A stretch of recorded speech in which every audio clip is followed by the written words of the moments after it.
The Fort Hall Indian Reservation is an Indian reservation of the federally recognized Shoshone-Bannock Tribes in the U.S. state of Idaho. This is one of 5 federally recognized tribes in the state. The reservation is located in southeastern Idaho on the Snake River Plain north and west of Pocatello, and comprises 814.874 square miles of land area in 4 counties: Bingham, Bannock, and Caribou counties. To the east is the 60-mile-long Portneuf Range, with Mount Putnam and South Putnam Mountain both located on the Fort Hall Indian Reservation. Founded under an 1868 treaty, the reservation is named for Fort Hall, a trading post in the Portneuf Valley that was established by European Americans. It was an important stop along the Oregon and California trails in the middle 19th century. A monument on the reservation marks the former site of the fort. Interstate 15 connects with the community of Fort Hall, the largest population center on the reservation. The total population of the reservation was 5,762 at the 2000 census. There are more than 5,300 enrolled members in the Shoshone-Bannock Tribes, and more than half reside on the Fort Hall Reservation. The tribes are governed by a 7-member elected council and maintain their own governmental services, including law enforcement, courts, social and health services, and education. The 4 other federally recognized tribes in the state are the Coeur d'Alene, Kootenai, Nez Perce,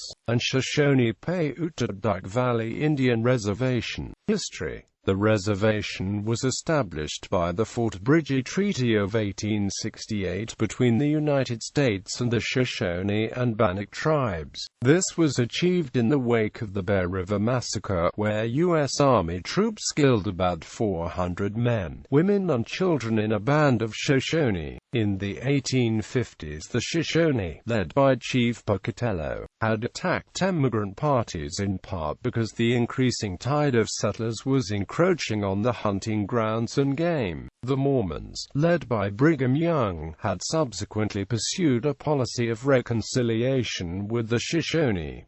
In 1858, the arrival of the U.S. Army into the Utah Territory led to a full-scale conflict between the U.S. and the Shoshone. Colonel Patrick Edward Connor killed more than 400 Shoshone, including women and children, in present-day southeastern Idaho. The massacre was the culmination of a long struggle between the Shoshone and Bannock and U.S. settlers, which included numerous attacks by both sides. Connor led his troops from Fort Douglas in January 1863 in order to chastise the Shoshone. Warned of Connor's advance, Pocatello led his people out of harm's way. Another chief and his band were attacked. Pocatello subsequently sued for peace and agreed to relocate his people in 1868 to a newly established reservation along the Snake River. 4 bands of Shoshone and a Bannock band of the Paiute relocated to the reservation, then consisting of 1.8 million acres of land. As part of the treaty, the U.S. government agreed to supply the Shoshone-Bannock tribes annually with goods and supplies annuities worth $5,000. The reservation, located on the Snake River Plain, was not appropriate for the model of subsistence agriculture that the government wanted the Shoshone-Bannock to adopt. In addition, the U.S. government often failed to provide the annuity goods on time, and food supplies sometimes arrived spoiled. In the years following the relocation, the Shoshone-Bannock peoples suffered severely from hunger and disease, with high mortality. Hoping to relieve his people's suffering, Pocatello led a small group to a missionary farm in the Utah Territory to receive mass baptism and conversion to Mormonism. Although the Shoshone were baptized, the local settlers, primarily Mormon, agitated for removal of the Indians.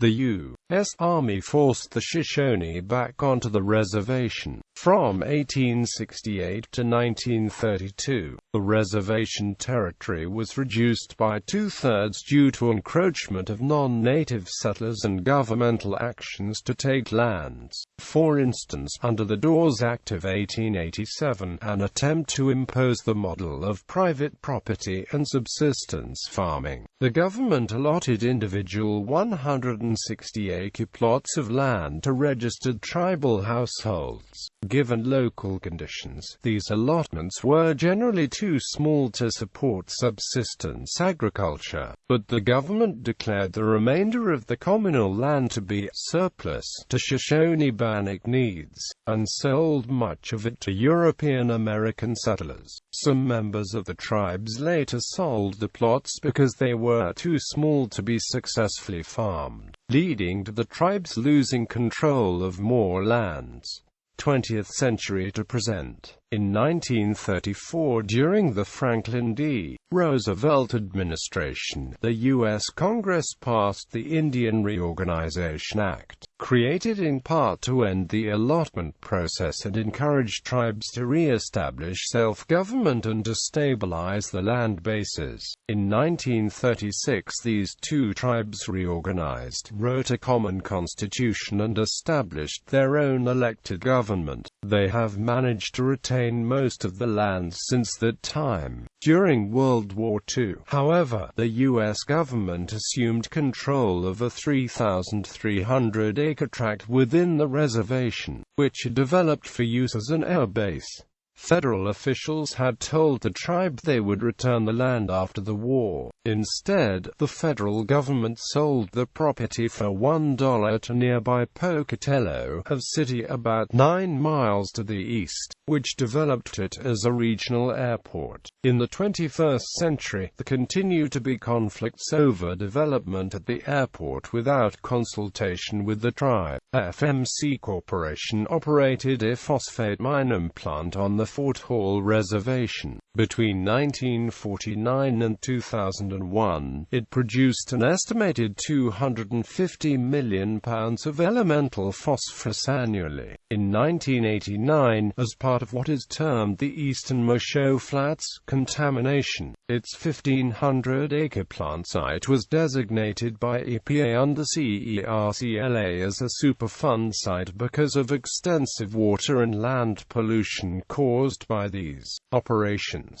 including degradation of the Portneuf River. As a result of this case, EPA worked with the tribes to develop the Clean Air Act's Tribal Authority Rule, to provide tribes with more control over enforcement of clean air quality. The company abandoned the plant and related mine, due in large part to increased costs of electricity and competition from cheaper Chinese phosphate. 17 mines in the region have been designated as Superfund sites because of selenium poisoning. Since 2001, FMC has been working on clean-up at the reservation. The tribe has developed its own expertise in air, water and land quality, but its resources are still seriously threatened by the extensive clean-up needed. Today, the tribes employ nearly 1,000 native and non-native people in various trades, 575 in tribal government, 85 by the enterprises, and more than 300 by gaming.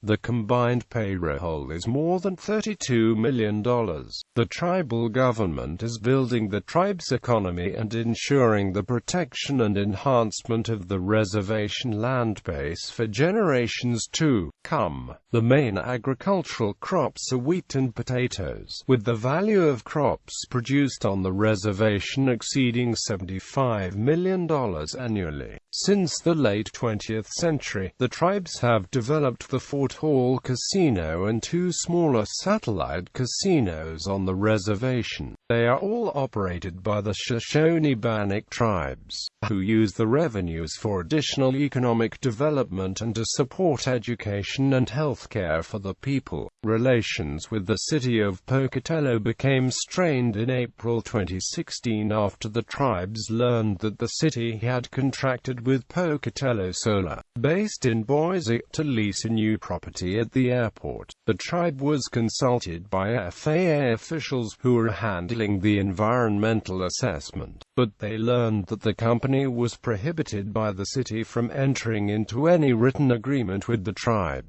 They are worried about getting stuck with an operation that could cause environmental damage. The tribes are still having to deal with serious water and land pollution from two phosphate plants, FMC Corporation and the J.R. Simplot Company, which operated on and near the reservation for decades. The sites have been designated by the EPA as Superfund sites. Although some mitigation has been accomplished, scientists estimate the pollution will be hazardous for a very long time. Communities: Arbonne Valley, Fort Hall, Pocatello, Fort Delisle,